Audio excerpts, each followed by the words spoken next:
இந்த வீடியோ யாருக்கு அப்படின்னா, நம்ம தமிழ்நாட்டோட ஹெல்த் டிபார்ட்மெண்ட்டுக்கும், நம்ம chief minister MK. Stalin sir அவங்களுக்கும் தான் இந்த பதிவு. ஒண்ணும் இல்ல. நேத்து எனக்கு ரொம்ப ஸ்ட்ரெஸ்ஸா ஒரு மாரி தலையெல்லாம் வலிக்க ஆரம்பிச்சிருச்சு. ஃபீவர் அதிகமாயிருச்சு. என்னாச்சுன்னு தெரியல. ஒரு மாரி லெக்ஸ்லாம் கூட அ ஒரு மாரி ட்ரம்பிள் ஆக ஆரம்பிச்சுருச்சுன்னு சொல்லிட்டு, நாங்க ஒரு 7:00 இருக்கும். கவர்மெண்ட் ஹாஸ்பிட்டல் போனோம். போன உடனே அங்க இருக்கக்கூடிய டாக்டர் கேட்டாரு. இது எல்லாமே கேட்டுட்டு, "ஓகே. இது ரொம்ப ஸ்மாலா தான் இருக்கு. நீங்க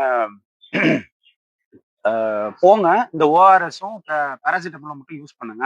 இது கொஞ்சம் இன்கிரீஸ் ஆச்சு அப்படின்னு சொன்னா, அதுக்கப்புறம் நம்ம ட்ரீட்மெண்ட் எடுக்கலாம் அப்படின்னு சொல்லி சொன்னாங்க. எங்க அப்பா என்ன பண்ணாரு, அங்கருந்து பிரைவேட் ஹாஸ்பிட்டலுக்கு கூட்டு போனாரு. போன உடனே அங்க எனக்கு பிபி செக் பண்ணிட்டு, தென் எனக்கு ட்ரிப்ஸும் போட்டாங்க. 2 இன்ஜெக்ஷன்ஸும் போட்டாங்க. Now I am okay. Government ஹாஸ்பிட்டலோட கேர்லெஸ்னஸ் தான் பிரைவேட் ஹாஸ்பிட்டலோட ப்ராஃபிட். ரெஸ்பெக்டட் ஸ்டாலின் சார், எங்கள மாதிரி புவர் பீப்பிள்ஸ் கிட்ட இருக்கிறது எங்களோட விலைமதிக்க முடியாத உயிர் தான். அத வச்சும் விளையாடாதீங்க.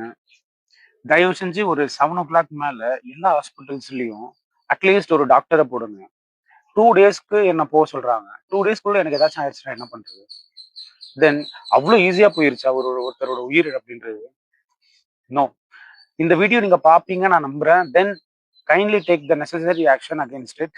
தென் மை டியர் ஃபாலோவர்ஸ், உங்களுக்கும் இதே மாரி நடந்திருக்கு அப்படின்னு சொன்னா, என்ன ஃபாலோ பண்ணிட்டு கமெண்ட்ல உங்களுக்கு நடந்த கவர்மெண்ட் ஹாஸ்பிட்டல்ல நடந்தது என்னோட கமெண்ட்ல ஷேர் பண்ணுங்க. எத்தனை பேரு இந்த கவர்மெண்ட் ஹாஸ்பிட்டல்லயே வெறுக்கிறீங்க, போறதுக்கே பயப்படுறீங்க அப்படின்றத பார்க்கலாம்.